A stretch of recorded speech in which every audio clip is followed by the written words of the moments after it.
నమస్కారం న్యూస్ 9 టీవీకి స్వాగతం. Breaking and sensational news. మందుబాబులకు బంపర్ ఆఫర్.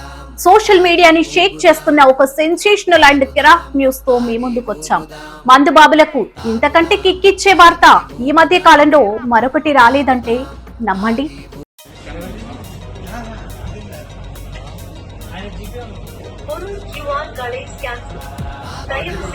தயவு செய்து காலியான பாட்டிலை வெறும் சேர்க்கப்பட்டு டிவைஸ் உங்கள் பொருள் கண்டறியப்படவில்லை. மீண்டும் ஸ்கேன் செய்யவும்.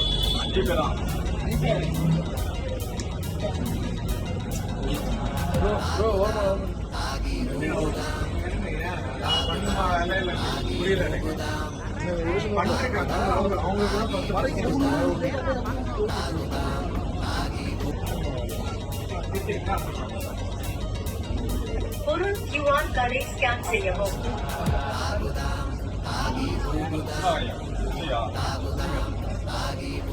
தயவு செய்து காலியான பாட்டிலை உள்ளே இடவும். பொருள் சேர்க்கப்பட்டது. రీసైకిల్ క్రెడిట్ తాగిన తర్వాత ఖాళీ బాటిల్స్ పారేస్తున్నారా? అయితే మీరు డబ్బులు పారేసుకుంటున్నట్లే. ఈ డీటెయిల్స్ ఏంటో ఇప్పుడు చూద్దాం. ఖాళీ బాటిల్ వెయిట్ 10 రూపాయలు పట్టుకోయి. చెన్నై మహానగరంలో ప్రభుత్వం ఒక సరికొత్త ప్రయోగానికి తెరలేపింది. అదేంటంటే ఖాళీ మద్యం బాటిల్ల వెండింగ్ మిషన్. అవునండి, మీరు విన్నది అక్షరాల నిజం. ఇప్పటి వరకు మందు కొనేటప్పుడు ఆధారంగా వసూలు చేస్తున్న 10 రూపాయలు ఇకపై వృధా కావు.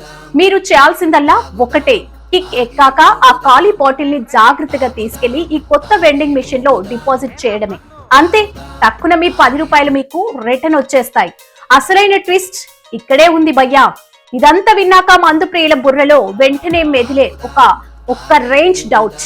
వేరే షాప్ లో కొన్న బాటిల్స్ తెచ్చి ఈ మిషన్ లో వేస్తే తీసుకుంటుందా లేదా ఇక్కడే కొనాలా అని. అక్కడే ఉందండి అసలైన సిసలైన హైలైట్. మీరు ఎక్కడైనా సరే మందు కొనండి, ఏ బ్రాంచ్ అయినా పర్లేదు.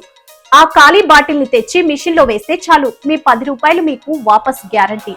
ఈ విషయాన్ని ఒక వ్యక్తి స్వయంగా డెమో ఇచ్చి మరీ చూపించడంతో మందుబాబుల ఆనందానికి అంతులు లేకుండా పోయాయి.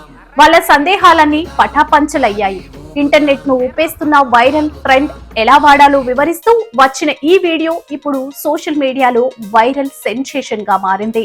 మద్యం ప్రియులు ఈ వీడియోను తెగ షేర్ చేస్తూ ఇదేదో మన ఊళ్ళో కూడా పెడితే బాగుండు కదా అని కామెంట్ల వర్షం కురిపిస్తున్నారు. పర్యావరణానికి పర్యావరణం, జేబుకు డబ్బులు. What an idea సర్జీ. మరి చెన్నైలో మొదలైన ఈ ట్రెండ్ మన తెలుగు రాష్ట్రాలకు కూడా వస్తుందా? వస్తే మందుబాబుల రియాక్షన్ ఎలా ఉండబోతుంది? వేచి చూడాల్సిందే.